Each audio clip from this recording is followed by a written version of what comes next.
नमस्कार, मैं हूं अनुष्का और आप देख रहे हैं चर्चा आज की न्यूज चैनल। देश दुनिया की तमाम खबरें देखिए सच्चे और तीखे तेवरों के साथ। आइए नजर डालते हैं अभी की बड़ी खबर पर। बिहार की राजनीति में इन दिनों जनसुराज की एंट्री चुनावी समीकरणों को खासा प्रभावित किया है और इसकी वानगी गया जिले के महत्वपूर्ण इमामगंज विधानसभा क्षेत्र में भी देखने को मिल रही है। इस बार विधानसभा चुनाव पहले से कई अधिक दिलचस्प और कड़ा होता जा रहा है। राजनीतिक पंडितों का मानना है कि जनसुराज का 243 सीटों पर चुनाव लड़ना विशेष रूप से महागठबंधन और एनडीए दोनों ही महागठबंधन की चिंता का विषय है। जानकारों का मानना है कि यह नई पार्टी स्थापित दलों के वोट बैंक में काफी हद तक सेंध लगा सकती है। दरअसल इमामगंज में जनसुराज पार्टी ने एक अहम बैठक का आयोजन किया है, जिसमें पार्टी के 4 भावी प्रत्याशी और क्षेत्र के तमाम जनता शामिल है। इस बैठक का मुख्य उद्देश्य यह था कि जन भागीदारी के माध्यम से यह निर्णय लिया जा सके कि इन 4 दावेदारों में से इमामगंज की बागडोर कौन संभालेगा और पार्टी किसे अंतिम टिकट देगी। बैठक के केंद्र में जो सबसे बड़ी चर्चा रही वह थी हम पार्टी को कितना नुकसान पहुंचाया जा सकेगा, जो इस सीट पर पहले से मजबूत स्थिति में है, क्योंकि जनसुराज की रणनीति स्पष्ट है। हम पार्टी के पारंपरिक वोट बैंक को अपनी तरफ खींचकर मुकाबले को त्रिकोणीय बनाना। जनसुराज के भावी प्रत्याशी डॉक्टर अजीत कुमार का दावा। इन्हीं तमाम चर्चाओं और रणनीतियों को लेकर हमारे संवाददाता राजेश मिश्रा ने जनसुराज के प्रमुख भावी प्रत्याशी डॉक्टर अजीत कुमार से खास वार्तालाप की है। डॉक्टर अजीत कुमार ने स्पष्ट किया है कि जनसुराज केवल वोट काटने नहीं बल्कि विकल्प देने आई है। डॉक्टर कुमार ने जोर देकर कहा कि जनसुराज की जमीन पर बढ़ती पकड़ ने साफ कर दिया है।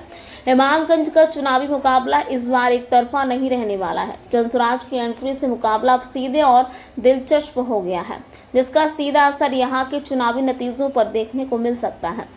जनसुराज के इस कदम ने इमामगंज की राजनीतिक निषाद को बदल दिया है, जहां एक तरफ महागठबंधन और हम पार्टी अपनी सीट बचाने की कोशिश में होंगे, वहीं जनसुराज का जोर जोर से जनसंवाद करना यह दर्शाता है कि यह पार्टी इस बार मजबूत दावेदारी पेश करने को तैयार है। आने वाले दिनों में ये देखना दिलचस्प होगा कि जनसुराज की यह रणनीति हम पार्टी को कितना नुकसान पहुंचाती है और इमामगंज की जनता बदलाव को कितना स्वीकार करती है। राजतंत्र थोड़ी चल रहा है, लोकतंत्र है ना। लोग यहाँ जिताए, लेकिन वो वहाँ पे उनके जनता के मुद्दे पे, वो जनता के विचार पे वो खड़े नहीं उतरे, काम नहीं करवाए। 10 साल से तो सो रहे थे मांझी जी। अभी दीपा मांझी जीती है तो रोड पे खाली शिलान्यास करवा रहे हैं। शिलान्यास करवाने से काम हो जाता है, और अभी नहीं खुला 10वां साल में। 9 साल से क्या कर रहे थे? क्या कहना चाहेंगे सर? शिक्षा में पूरे बिहार का स्थिति बहुत जर्जर है। प्राथमिक शिक्षा जब तक सुधार नहीं होगा, जब तक हर एक बच्चा, जैसे अभी हम किसी बच्चा को सरकारी स्कूल किसी बच्चा से पूछ लेते हैं कि किस क्लास में हो, अगर 5वां क्लास से बच्चा से पूछ लेते हैं तो क्या तुमको क्या नॉलेज है, तो उसका नॉलेज आप चेक कीजिएगा तो उसका दूसरे क्लास का भी नॉलेज नहीं रहता।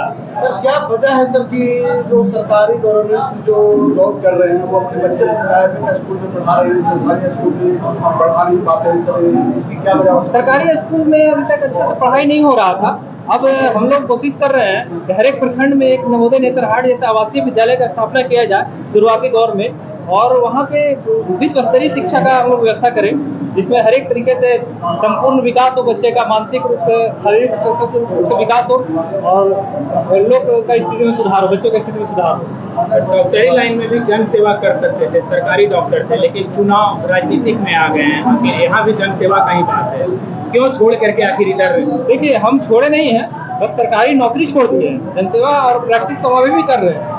ठीक है, रही बात हम सिर्फ उसमें रहते तो सिर्फ हम बीमार लोग का सेवा कर सकते थे, बीमार लोग को देख सकते थे, वो भी अच्छी बात है, अच्छा है, जनसेवा वो भी है, बहुत महान काम है वो भी। लेकिन हम ये जनता के बीच में भी देखते थे कि सिर्फ हम किसी को बीमारी को ठीक कर देने से वो आदमी पूरा ठीक नहीं हो जा रहा। बीमार क्यों हो रहा? उसका घर का स्थिति खराब है, समझ रहे बात को। अगर गरीब आदमी है तो रहने खाने का भी उसका ढंग से नहीं, तो बीमार तो होगा ही ना। तो हम बेसिक स्तर पे सुधार लाने के लिए हम राजनीति में आए, और प्रशांत किशोर जी की बातों से प्रभावित होकर के बिहार में बदलाव होने के लिए हम लोग, जैसे बहुत, हम तो डॉक्टर ही है, बहुत से IAS IPS लोग भी बहुत से रिजाइन करके अपना नौकरी छोड़ करके जनसुराज पार्टी में शामिल हुए हैं। ठीक है, क्या उनका नारा है पार्टी को, क्या नारा रह रहा है पार्टी को लेकर के, क्या देश लेकर के चल रहे हैं पार्टी का? तो 5 निर्णय तो सबको पता है, वो तो हो ही रहा। जनसुराज आएगा, 5 काम हो जाएगा। जैसे बच्चों के लिए विश्व स्तरीय शिक्षा है, युवाओं के लिए रोजगार का व्यवस्था है, यहीं पे पलायन नहीं हो, पलायन जितना हो रहा था बिहार से, उतना पलायन को हम लोग रोकने की कोशिश करेंगे। महिलाओं का 4% ब्याज पे बैंक से लोन दिया जाए कि अपने घर में ही रह करके वो कुछ रोजगार कर सके। किसानों के लिए मजदूर का व्यवस्था किया जाए मनरेगा के तहत नकदी फसल खेती करने के लिए। और सबसे बड़ी चीज़ जो अभी भी 1100 रुपया किया गया, हम लोग इतना आवाज़ उठाने के बाद एक वृद्ध आदमी को दवाई के लिए अपना इलाज करने के लिए